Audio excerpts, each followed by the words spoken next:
Okay, so I don't have like a conclusion with regarding to the software engineering question that I raised in the previous video. I must say that I never had not an experience and not practical experience in hacking. Like yes, I'm by profession, by trade, I'm a computer programmer, and I think I'm quite good at that. Even though admittedly not of like the highest good, like level, but pretty good, even very good. But I have no experience with hacking, so, and also no interest in it. So, yes, I don't know how it's possible. Like the different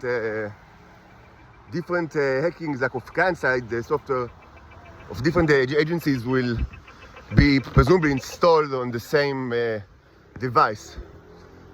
I mean, what can happen is perhaps that actually what I think is client side software.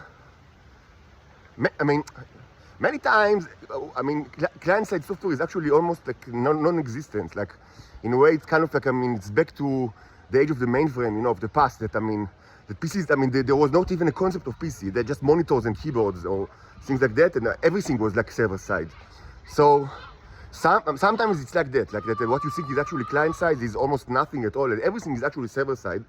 And this, and the client-side application is installed mainly for purposes like user how you call it, like engagement or just as a mean to install viruses of device or things like that. But I don't think that this is true for YouTube. I think that the YouTube app is actually like a real app, like with flesh and blood, not just a zombie of the that interacts with the server side. So it's a question. Anyway, what I would like to do, and this is in line with the previous videos with regards to the fact that I don't have anything new to say, is I would like to take the opportunity to repeat two or three points that are not new at all, but I think that are incredibly relevant in our end time. Specifically because there is now like a war, and because of the war, there is more relevance to like international, I would say, issues or international consideration. So first thing I would say is, again, it's not new at all, nothing new. I'm only saying things that I've already said because I ran out of the important stuff. I ran out of important stuff that I hadn't already said. So the first thing is that the current problem, a current problem in this world with regards to international politics is not that there is not enough cooperation, but that there is far too much cooperation. Far too much.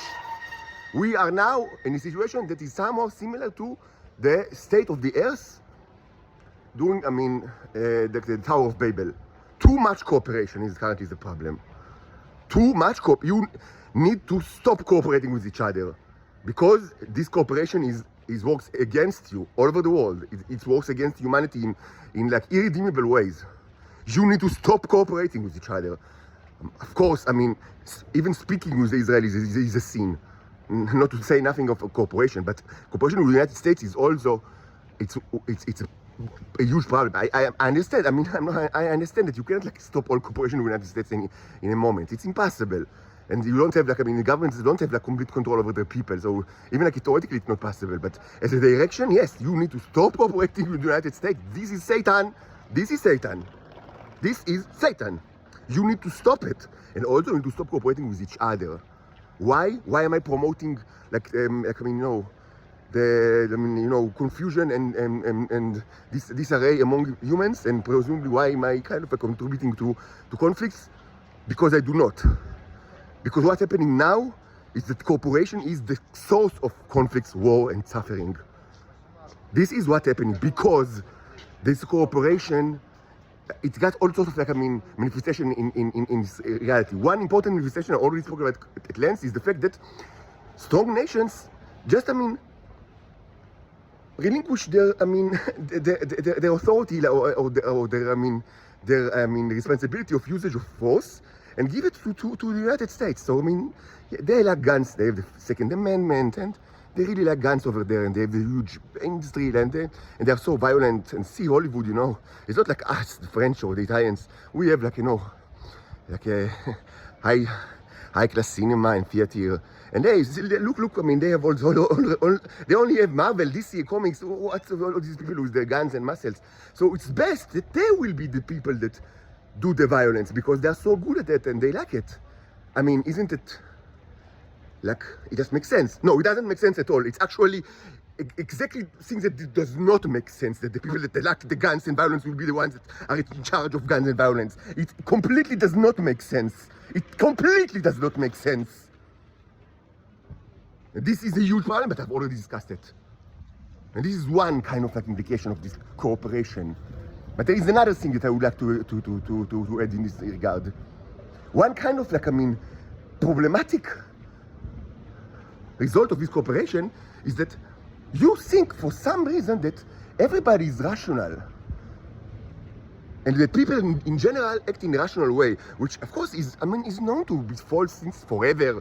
Like, and it has all sorts of kind of like articulation, both like from religious point of view and mythological point of view, but also, I mean, modern, you know, like, I mean, modern kind of like, I mean, revisitation, like, I mean, like, you know, famously, the Nobel Prize winners like Kahneman and these people that, I mean, wrote about, like, I mean, the irrational behavior of people in like an economic, like, I mean, consideration, like in stock exchange, things like that. So, I mean, from the stock exchange to the original scene, I mean, no, Adam and Eve are not rational. They were not rational, I mean, when they were still in paradise, and they were not rational when they buy stocks today. They are not rational creatures. And if you take millions of Adams and Eves together and they form a country, they do not act rational as a country. No. Irrational creatures, when they are lumped together and act together, do not act in a rational way. If anything, it's the opposite.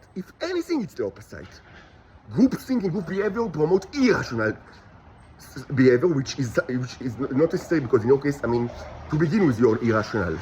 And this cooperation is extremely problematic because you do not judge reality even if it's evident in front of your eyes, because you think, well, I mean, the Israelis would not have, like, I mean, we do not evaluate information ourselves, because even if it's very easy, because the Israelis have already evaluated, or the Americans already evaluated the information, and it's impossible that they've reached a false conclusion, because this would only work against them. I mean, even if they are evil, and why should they be evil? They're just like us, and we're good, so they must be good.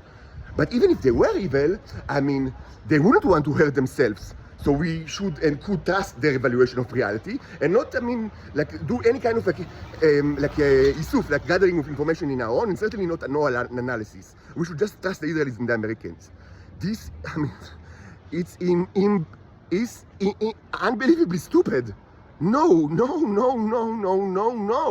The Americans and Israelis will certainly reach conclusions that are wrong and evil, and they will certainly proliferate data and conclusions that will hurt themselves. They have done that since the first day. They have eaten the fruit that God said do not eat it. And they should have known that this will hurt them, but they reached conclusion that hurted them. Yes, they have done that since so long ago, and they still do it. They certainly reach conclusions that are not only irrational but hurt themselves. Certainly so. I see it every day. It's not like a mythological biblical thing. This is my reality. I am surrounded by people all the time that always reach false conclusions and stupid conclusions that you know that it will hurt them, and they know it, but they act upon it anyway. I see it there is not a day that I just need to open the door in the hostel so this kind of thing will be all over me. I can't get out of the room where I sleep just to eat or drink or take a shower without this thing just jumping to my face. People that, I mean, intentionally came to wrong conclusions, knowingly that it will hurt them, but they act upon it anyway.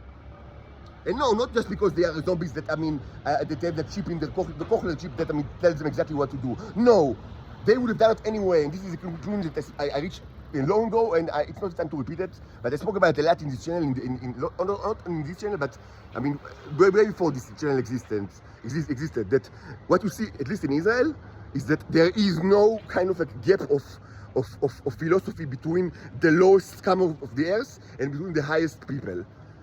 There is no difference between Bibi or whatever is, I don't know, in the top, and the most disgusting pedophile, like, I mean, in the gutters of society, that of the people that, I mean, I mean, these times are mostly what I see around me. They are the same, and all throughout, like, you know, and everybody in between, they are all the same. Everybody is the same. There is no kind of tension between the higher ups and the lower ups with regards to philosophy and intentions. They all think the same, they all act the same. The ownership and the operations is something, it's just something that technical, because they need it in order to know stuff and to arrange information, because mostly they are analphabetic, like goons and pedophile zombies. So they need this stuff. Operation theater is just needed just for the schools to spin. But it's not used to enforce loyalty, or that does not exist, or to enforce cultural norms, or to enforce values, because everybody shares the same values. Everybody thinks the same anyway. They don't need the operational theater in order to implement a certain agenda on the lower people that are actually in the field, because they will act. Everybody will act according to the same agenda by default. By default, there are no abolitionists in Israel. There was a abolitionist movement there was in the South, during the time before the Civil War. People that dissidents that do not fight slavery and work against it. There is no such a thing. No underground railway in Tel Aviv. You see, I'm now near the famously new railway in Tel Aviv. I don't know if it's even still operational. It's not underground, you see. There is no underground train in Tel Aviv. And nowhere else in Israel. No abolitionists. Everybody think the same. Everybody think the same.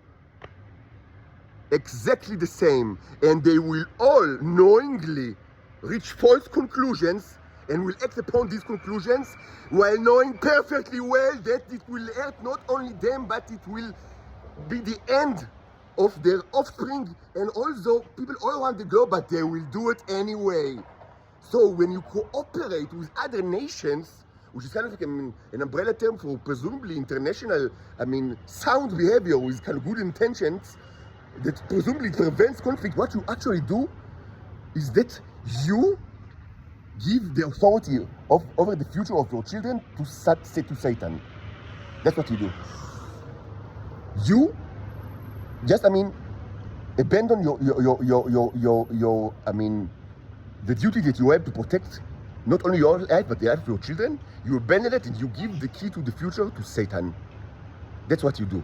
So you need to stop cooperation, not enhance cooperation. You need to utterly stop cooperation among the nations.